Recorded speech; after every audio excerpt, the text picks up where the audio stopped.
अस्सलाम वालेकुम। मैं अभी अफ्तार के लिए पकोड़े बना रही थी तो मुझे ख्याल आया कि मैं आपको दिखाऊं कि मैं किस तरह से पकोड़े बनाती हूँ। जब आप बाज़ार से पकोड़े लेते हैं तो बहुत मज़े के लगते हैं क्योंकि वो बहुत ज़्यादा क्रिस्पी होते हैं, बहुत ज़्यादा क्रंची भी होते हैं।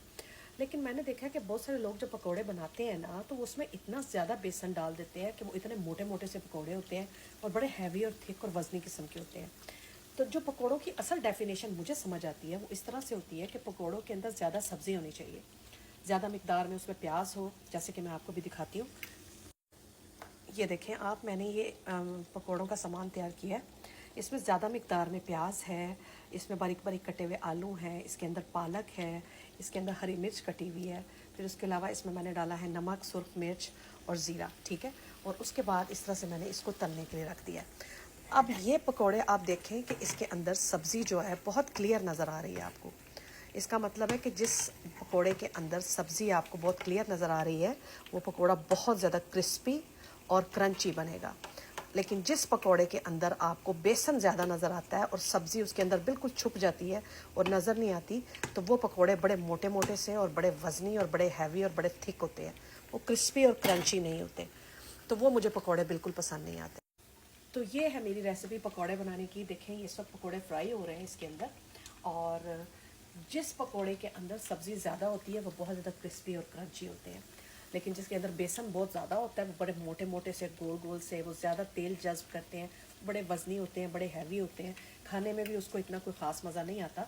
तो मेरे हिसाब से पकोड़े में सब्ज़ी ज़्यादा हो कि जब आप उसका एक बाइट लें आपके मुंह में प्याज का टेस्ट आए, आपके मुंह में पालक का जायका आए, उसके अंदर आलू हो और वो क्रंची क्रंच क्रंच और क्रिस्प क्रिस्प हो, ठीक है।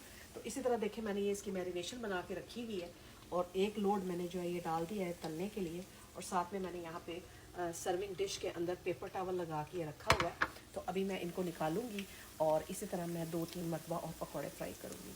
तो याद रखें कि पकौड़ों के अंदर सब्ज़ी ज़्यादा होनी चाहिए, बेसन कम होना चाहिए। बेसन को सिर्फ एज अ बाइंडर इस्तेमाल करें। बाइंडर का मतलब है कि बेसन को सिर्फ इतना इस्तेमाल करें कि वो आपकी तमाम सब्जियों को आपस में जोड़ के रखें और आपके पकोड़े जब आप फ्राई करने के लिए कढ़ाई में डालें वो खुले नहीं। ये देखिए कितने खूबसूरत पकौड़े बन रहे हैं।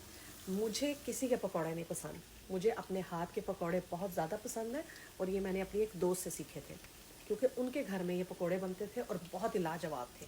और मैं कहती थी कि इनके पकोड़ों में क्या ख़ास बात है। फिर उसने मुझे बताया कि पकोड़ों में वो सब्ज़ी ज़्यादा डालती है और बेसन कम डालती है, जिसकी वजह से पकोड़े बहुत ज़्यादा क्रिस्पी और क्रंची बनते हैं। लिहाजा मैंने भी वही फार्मूला अपनाया है और अब मेरे पकोड़े जो हैं ऑलमोस्ट तैयार होने वाले हैं और मैं डिश आउट भी करूँगी और फिर आपको दिखाती हूँ। तो ये देखिए जनाब, पकोड़े ऑलमोस्ट फ्राई होने के बाद तैयार होने वाले हैं। याद रखें कि पकोड़ों को बहुत ज़्यादा आपने ब्राउन या ब्लैक नहीं करना होता, इनको हल्का सा आपने गोल्डन रखना होता है। ज़्यादा आप जब तल लेते हैं ना पकोड़े तो वो कड़वे कड़वे से हो जाते हैं और वो इतने मज़े के नहीं लगते।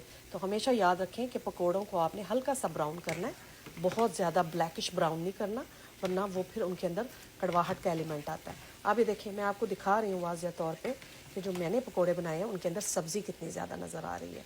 और बाज़ार के पकोड़े हमें इसीलिए पसंद आते हैं कि उनके अंदर भी सब्ज़ी ज़्यादा होती है, बेसन कम होता है। जब मैं बाज़ार से खाया करती थी, जब मैं पाकिस्तान में रहती थी, ये तब की बात है। अब तो खैर महंगाई इतनी हो गई है, मुझे नहीं पता पाकिस्तान में पकोड़े मिलते हैं किस टाइप के होते हैं, किस टाइप के नहीं होते। तो लिहाजा ये है जनाब मेरे फेवरेट पकोड़े, और ये रही उसकी मैरिनेशन।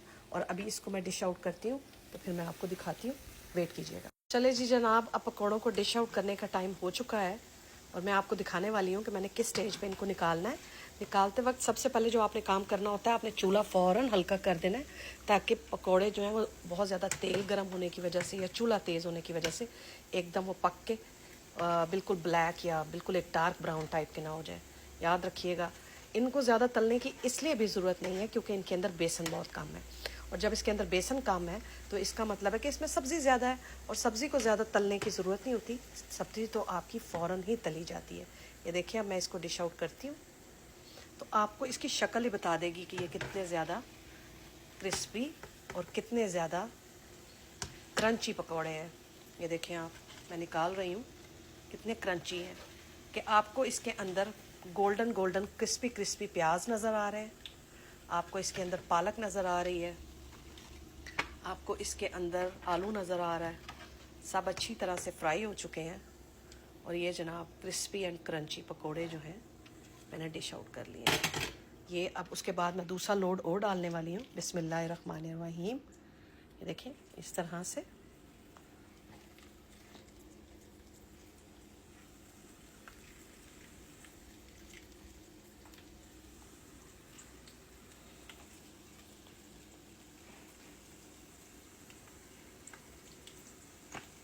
और ये इतना लाइट वेट होते हैं ना कि आप जितने मर्ज़ी खा लें, ज़रा आपकी तबीयत में बोझलपन नहीं आता।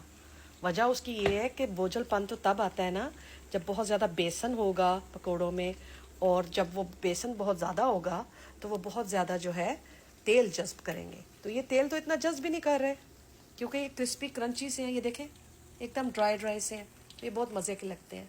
आपको रेसिपी अच्छी लगे तो दुआ में याद रखिएगा। अस्सलाम वालेकुम।